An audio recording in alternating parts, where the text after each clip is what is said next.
Hi guys, so right now I'm going to teach you how to upgrade your weapons. So this is for newbie or player that is new to runmobile.com or run mobile game. So here we are here at the market. Now, so to upgrade your weapon or set items, you need to go here in the market. Okay, as you can see here, before second market, you will see bus, and here you can find blacksmith. So if you cannot find blacksmith, just stroll around here. Sorry. Okay, so this is where you can find the blacksmith.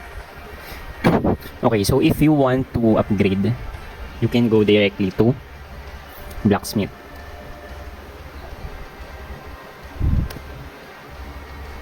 Okay, just go here.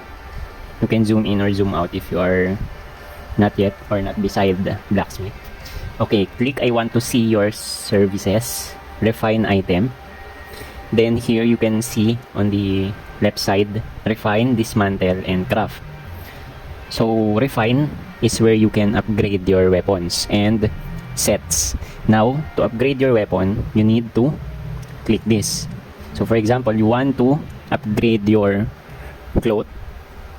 You want to upgrade your clothes, just click refine. Okay, then as you can see the box here with yellow lines, you need to have the refine item before going to click this. Okay, what are the items for upgrading? As you can see here, there are a lot of players selling refines. So to let you know, these are the refines. Okay, this yellow protection potion is for upgrading your clothes. So for example your clothes, pants, gloves, and shoes. So you can use this until +4. Okay, you can upgrade until +4. So this is for clothes only. Now, if you want to upgrade your weapon, so here you can see, you can check another refine. So this refine luxury protection potion is for +5, +6, +7, and so on until +10. Okay, so luxury potion and protection potion is for clothes only, clothes, pants, gloves, and for shoes. Okay, now what are the refines needed for your weapons? Okay, here we will try to check refines here. So there is no boar. Okay, so boar are refine for upgrading your weapon to +4. 1 + 1 to +4. Okay, this gray is for until +4. Now let's try to find boar. Okay, find boar is for weapon. Okay, so this red one is for +6, +5, +6 to +10. So you need find boar to upgrade your weapon until +10, +5 to +10. Okay, where you can get the refines like this? Okay, you can get the refines here also. So as you can see, there are NPC here. Antimarites is selling refines also here. If you can't find refines from players selling or vending refines, you can buy here from Antimarites. Now, what are the requirements to upgrade your weapons to +5 or +6? Okay, sorry for lag. Okay, so for when you upgrade your weapons or clothes to blacksmith, as I have remember, until level 100 you can upgrade until +4. As I remember, until +4 only. So if you reach I'm not sure, I forget, basta until +4 or +5 to 6. But if you reach until 100 only, you cannot upgrade until +7. So if you want to upgrade your weapons or set until +9, +8, +7, you need to reach level 120. Okay, so level 120 is the main level requirements for upgrading to plus 7 and up. So you can wear plus 7 at any level, but you cannot upgrade or refine your weapons and set if you are not yet level 120. Okay, I will show you here. There is content I made before. This one. You can check this on my YouTube channel. Where is that? Forget the... Wait. Okay, you can check here my content. So playlist, just go here. I have here an example when I upgrade weapon. So here, let's check here. So here you can also check another tips, tricks, or what, etc, etc, if you want to learn more about Run Mobile. So the previous videos here are the history from last year when I started playing Run Mobile. Okay, here you can check here, Run Mobile the Masterclass. I already made an instruction here how to upgrade your weapon.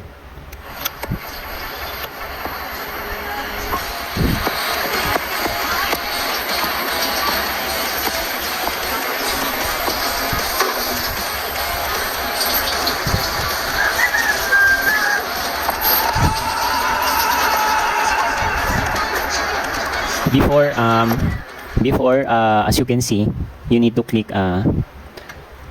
blacksmith beside the bus, so it's enhance and refine below.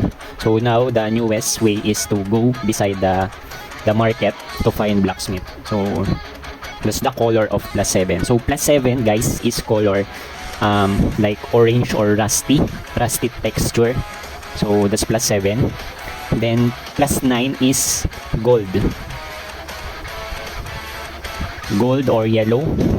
Then plus 10 is like blue or light blue. I think before it's like almost blue green. So yeah, you can check more videos on my channel. Sorry guys, so just an additional information here. I will show you something that you will need. This one, protection necklace. So protection necklace, what's the use of this one? You can use this one when upgrading your weapons or set.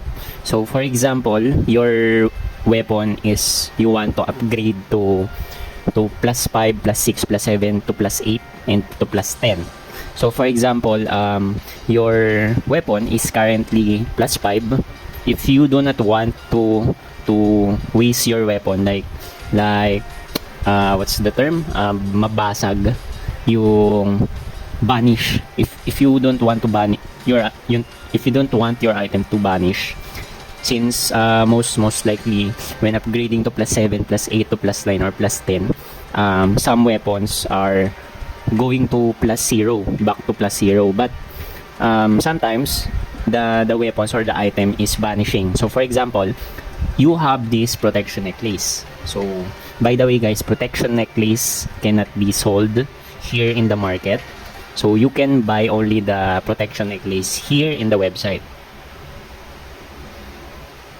Okay, so here, just go to Dmall. Okay, then you can find it here beside earrings. Okay, it's 5 pieces for good for 50 pesos only, 50 D points. Okay, let's go back to the game. Now, how do you use protection necklace? So when upgrading, you must be at least one or more protection necklace, because for example, you upgraded your weapon to plus 7, you wanted to plus 8. If you do not want to banish your weapon or set, you need to have protection necklace. So for example, you upgraded plus 7 once to plus 8. So instead of your weapon or item vanishing, it will cost you 1 protection necklace, meaning instead of vanishing, your weapon will just go back to 0. Okay, so instead of banishing, your weapon or items will just go back to 0 or any other items that you are upgrading. Okay, so yeah, the more you have protection necklace, the more chance that your item will not vanish. Okay, so it's not a necklace that will give you higher chance of success. So it's just a necklace protecting your weapon or any other items. Okay, so I think that's all for now, since upgrading weapon is RNG base, random generator base, meaning it's not sure if it will go to +7 or not, since we do not have basis for higher or lower chances rate when upgrading your weapons. Okay, so yeah, before you upgrade, think of it.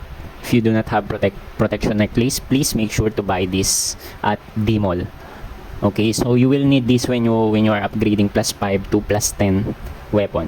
So better have protection necklace if you want your item or set with good stats to keep. Okay, bye bye.